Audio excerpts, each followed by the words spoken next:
Selamat mendengarkan novel Dewa Perang Kunlun Nathan Clark. Bab 2001. Seberapa kuat laboratorium para dewa? Pendiri Mentari Hitam. Omong kosong. Ketika Richard mendengarnya, dia terkejut dan langsung membantah. Mentari Hitam telah dicabut sampai akarnya oleh dewa pembunuh sederhana. Seluruh anggotanya telah mati. Mengapa mereka masih bisa muncul? Tidak benar. Dia menyebut dirinya apa? Pendiri Mentari Hitam. Richard segera menyadari ada sesuatu yang tidak beres. Ya, pendiri Mentari Hitam. Oke. Biarkan dia masuk. Tidak lama kemudian, seorang pria berjubah hitam datang. Jika Nathan Clark ada di sini, dia akan menyadari bahwa orang ini yang menyamar dan menjebaknya. Dia pernah bertarung dengannya di Gunung Skyfing. Kamu adalah pendiri Mentari Hitam. Richard bertanya dengan curiga. Bukan aku, tapi tuanku. Dia juga memintaku untuk datang mencarimu. Jawab orang itu. Siapa tuanmu? Mengapa kamu mengatakan Mentari Hitam didirikan olehnya? Richard mengajukan pertanyaan tajam secara langsung. Tuanku adalah Dewa Iblis Megam. Ish. Mendengar nama ini, semua hadirin tersentak. Termasuk Richard. Dia adalah Raja Iblis. Dewa Iblis yang merajalela. Ini simbol tanda milik tuanku. Bisa membuktikan identitasnya. Pria itu memberi Richard sebuah kotak. Setelah Richard dan anak buahnya membuka kotak itu, mereka mempelajarinya dengan seksama.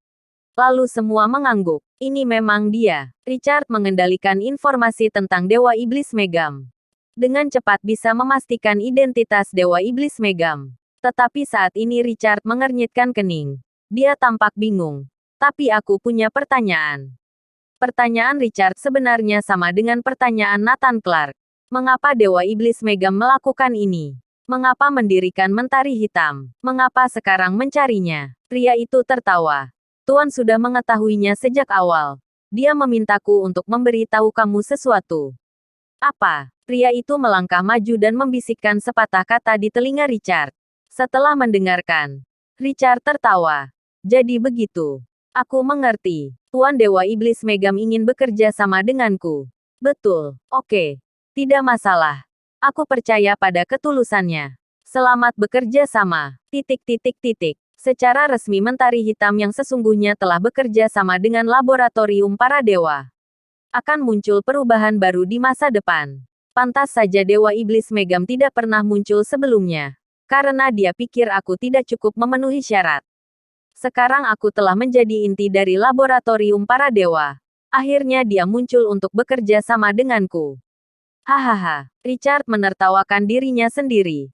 Ternyata di matanya, aku hanya remahan saja. Hanya bisa digunakan sebagai umpan meriam. Di sisi lain, Nathan Clark dan Dewa Pembunuh Sederhana berpisah. Dewa Pembunuh Sederhana telah berhasil menarik semua perhatian untuknya. Perlahan dia mendapatkan informasi laboratorium Richard dan para dewa. Tapi berbeda dengan Mentari Hitam. Laboratorium para dewa terlalu kuat dan misterius. Hingga saat ini, belum ada yang mengatakan bahwa mereka memiliki pengetahuan akurat tentang laboratorium para dewa. Seorang Richard sudah begitu kuat. Saat itu, dia hanyalah juru bicara laboratorium para dewa. Dia hanya seorang pesuruh. Dia sudah memiliki kekuatan dan latar belakang yang menakutkan. Bisa dibayangkan betapa kuatnya laboratorium para dewa yang sebenarnya. Bahkan Raja Judi Tanjung Emas memiliki harapan tinggi terhadap laboratorium para dewa.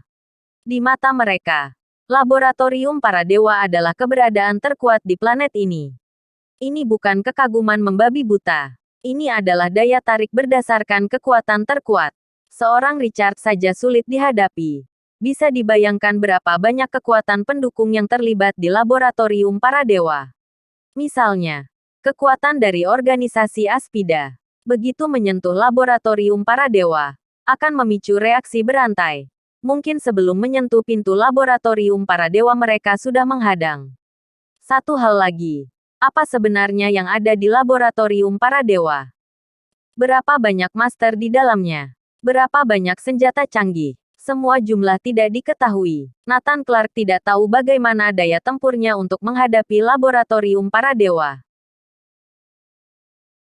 Bab 2002. Guru Dewa Pembunuh Sederhana. Bagaimanapun, dia masih belum di tahap di mana dia dapat menghancurkan atau menghadapi laboratorium para dewa secara langsung. Bahkan Richard dan pasukannya sendiri merupakan masalah besar. Belum lagi laboratorium para dewa. Oleh karena itu, untuk melawan Richard dan laboratorium para dewa, Nathan Clark tidak boleh langsung melawan dengan angkuh menyerang seperti menghadapi Mentari Hitam. Menangani musuh dengan cara mengenali musuh seperti mengenal diri sendiri. Dapatkan Richard lebih dulu. Lalu bersihkan semua kekuatan yang terkait. Lalu tangani laboratorium para dewa. Tuan Clark, aku harus kembali ke Neslandia lebih dulu. Selanjutnya kemana Anda akan pergi? Dewa pembunuh sederhana bertanya. Aku akan mengumpulkan beberapa teman lama dan saudara lama. Lalu kita membuat rencana jangka panjang. Nathan Clark tersenyum.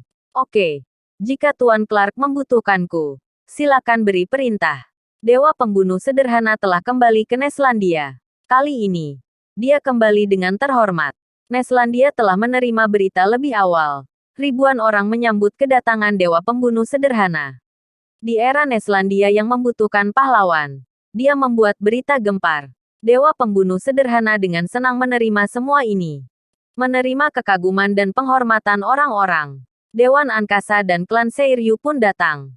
Bahkan 7 Dewa Iblis datang untuk berterima kasih. Terima kasih kepada Dewa Pembunuh Sederhana karena telah membalaskan dendam tuan mereka. Kirana Andersen, Wenny Wensley, dan Nora Wilson semua ikut datang.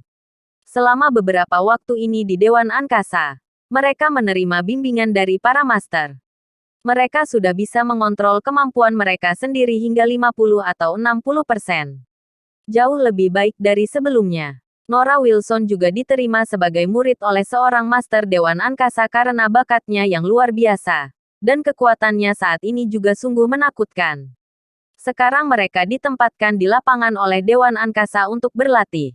Ketika mereka mendengar bahwa Dewan Pembunuh Sederhana telah kembali, mereka juga datang menyemarakan. Tetapi Nana masih berada di Dewan Angkasa. Masih belum waktunya dia berlatih keluar. Diperkirakan masih membutuhkan waktu beberapa tahun. Dewa Pembunuh Sederhana memandang semua orang dengan ekspresi rumit. Apalagi saat melihat Kirana Andersen dan lainnya. Dia ingin memberi tahu mereka bahwa Nathan Clark masih hidup. Senior sederhana, aku punya pertanyaan. Mungkin pertanyaan yang mewakili seluruh dunia. Seorang wartawan mewawancarai Dewa Pembunuh Sederhana. Dewa Pembunuh Sederhana tersenyum. Oke, tanyakan saja. Mengapa Anda tiba-tiba menjadi sangat kuat? Sebelumnya Anda jelas-jelas kalah dan terluka. Juga terkena racun mematikan. Mengapa kekuatanmu malah meningkat dan tidak berkurang? Bahkan mencapai tahap seperti ini. Sulit dipercaya. Ini memang menjadi pertanyaan semua orang. Itu juga pertanyaan Richard. Semuanya tidak masuk akal. Dewa Pembunuh Sederhana tersenyum. Sebenarnya, semua ini karena guruku. Guru. Semua orang tersentak. Dewa Pembunuh Sederhana sudah sangat tua. Apa dia masih memiliki guru yang masih hidup di dunia ini? Bukankah itu sama saja dengan keberadaan seorang dewa tua? Setelah dijelaskan, pantas saja Dewa Pembunuh Sederhana masih memiliki kekuatan yang mengerikan setelah menderita luka serius. Terlebih lagi, asal-usul Dewa Pembunuh Sederhana misterius. Dulu dia dibimbing oleh seseorang. Barulah dia menjadi legenda di era itu. Mereka tidak tahu bahwa guru Dewa Penguasa Sederhana sebenarnya adalah Nathan Clark. Nathan Clark telah membimbingnya dan membawanya ke tingkat yang belum pernah dicapai sebelumnya. Meskipun ada perbedaan usia, tapi di mata Dewa Pembunuh Sederhana, Nathan Clark layak menyandang gelar guru. Dewa Pembunuh Sederhana tidak berbohong sama sekali dalam jawabannya. Ada kekaguman di matanya. Keraguan di benak semua orang terjawab. Tapi pertanyaan lain muncul. Siapa guru Dewa Pembunuh Sederhana? Melihat keraguan semua orang, Dewa Pembunuh Sederhana langsung menjawab. Guruku seorang master luar dunia. Kalian tidak akan bisa bertemu dengannya. Tidak perlu tanyakan lagi. Begitu ucapan itu keluar, pesan yang tersampai juga mengerikan. Masih ada orang kuat yang menjaga kemegahan Neslandia.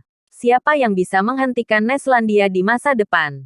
Meskipun hal ini menghilangkan keraguan Richard, tapi di saat yang sama juga mengejutkannya. Sepertinya air di Neslandia lebih dalam dari yang dia bayangkan. Kali ini, bom asap yang dilemparkan oleh dewa pembunuh sederhana benar-benar menghilangkan keraguan banyak orang. Di sisi lain, Nathan Clark sedang menunggu di perbatasan Neslandia. Dia sedang menunggu beberapa kenalan lama muncul. Bersambung.